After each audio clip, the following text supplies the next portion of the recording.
DGP Vikram Singh साहब के पास। विक्रम सिंह साहब, कई सारे सवाल उठे कि जानबूझकर कपिल मिश्रा को छोड़ा गया, उन्होंने बताया किस तरह की इन्वेस्टिगेशन उनके खिलाफ हुई। क्या आपको लगता है अगर वाकई एक स्ट्रेटेजिक इन्वेस्टिगेशन हुई, टेक्निकल इन्वेस्टिगेशन हुई, अगर उनका रंच मात्र भी इन्वॉल्वमेंट होता तो क्या उन्हें छोड़ा जा सकता था?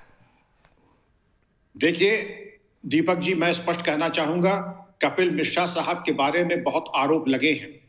उनकी नीयत के ऊपर शक नहीं किया जा सकता है, उनके तरीके के ऊपर शक किया जा सकता है।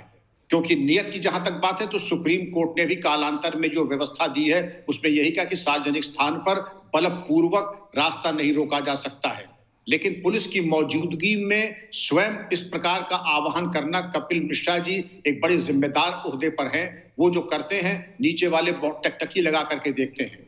यही काम जो कपिल मिश्रा जी ने किया वो उनको पुलिस अधिकारी के माध्यम से करवाना चाहिए था, और अगर ये हो जाता तो कदाचित एक भी आरोप नहीं। लेकिन अगर एक बार मान भी लें कि कपिल मिश्रा जी ने ये आह्वान किया कि आप रास्ता खाली कर दें अन्यथा हम कानून में हाथ ले लेंगे, तो ये एक त्रुटिपूर्ण निर्णय और दुराग्रह की श्रेणी में आ सकता है, कदाचित इसको अपराध की श्रेणी में नहीं लिया जा सकता है।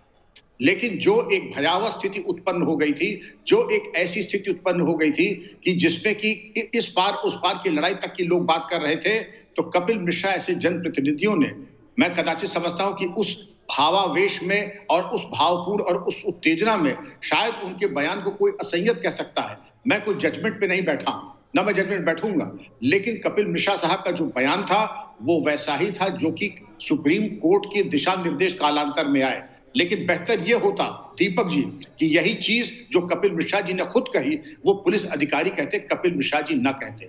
वातावरण को सरचार्ज देखने के उपरांत यही लफ्ज और यही अल्फाज अगर पुलिस कहती तो कुछ नहीं होता। कपिल मिश्रा जी की नीयत में कोई कभी मुझे दिखाई नहीं पड़ी, क्योंकि उसमें मेंसरिया या गिल्ट मुझे नहीं दिखाई पड़ा, और चूंकि मेंसरिया और गिल्ट नहीं है इसलिए कोई अपराध की श्रेणी में नहीं आता है। और अगर पुलिस ने अपने तमाम कानूनी परीक्षण के बाद कहा कि कपिल मिश्रा जी अगर उनके ऊपर केस नहीं बन रहा है तो केस नहीं बन रहा है, फिर हम उसके बारे में अगर कोई और, क्योंकि कई चैनल्स भी कहा कि साहब हमने आवेदन पत्र दिया, कार्रवाई नहीं हुई। अगर आवेदन पत्र देने का यही काम है कि जैसा हम कह रहे हैं वैसा ही कीजिए, तब तो बात अलग है। अब अगर हर्ष मंडल जी कहते कि मैंने दरखास्त दी उस पर कार्रवाई नहीं हुई, ये कोई औचित्य नहीं कि हम जो दरखास्त है, मैं एक्स डीजीपी हूं, हमारे कितने दोस्त रहते हैं दरखास्त देते, पुलिस कार्रवाई नहीं करती है क्योंकि वो न्यायोचित नहीं मानती है। दिल्ली पुलिस ने जो किया है वो अदालत की समीक्षात्मक टिप्पणी के बाद हुआ है। अगर किसी को शिकायत है तो कपिल मिश्रा साहब के पास जा सकता है अदालत में, वहां न जाकर के आरोप प्रत्यारोप करने से कोई फायदा नहीं है। अगर कपिल मिश्रा साहब ने उनकी सारी बातें सिलसिलेवार आपने सुनी, मैंने सुनी और देश सुन रहा है, अगर कोई उसमें तार्किक या कानूनी कोई त्रुटि हो तो मुझे बता दे। सिवाय इसके मैं यही कहूंगा कि जो उन्होंने कहा पुलिस से कहलवाते तो ज्यादा अच्छा रहे।